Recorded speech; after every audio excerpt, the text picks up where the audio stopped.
جی السلام علیکم دوستو، کیسے ہیں آپ سب؟ آئی ہوپ کہ آپ سب بہت اچھے ہوں گے۔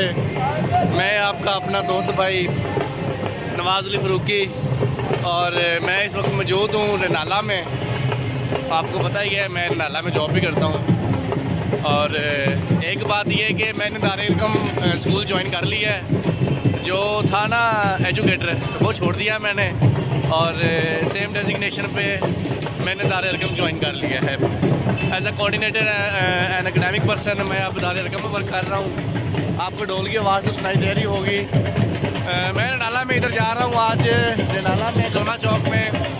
یہ میرے پیچھے دیکھیں کلمہ چوک ہے، ادھر میں آج ہے جشن مولود کعبہ۔ میں وہاں پہ جا رہا ہوں۔ باقی کے مناظر جو ہیں وہ وہاں پہ ہم جا کے دیکھتے ہیں کیا ہے۔ سنا ہے وہاں پہ قوال بھی آئے ہیں، تو میں جلدی فری ہو گیا تھا آج۔ میں نے کہا چلو چلتے ہیں، دیکھتے ہیں ذرا کیا ماحول ہے وہاں پہ۔ تو چلتے ہیں جی، وہاں پہ ہم قوالی بھی سنیں گے اور لنگر بھی کھائیں گے، چائے بھی پئیں گے۔ تو ملتے ہیں جی وہاں پہ۔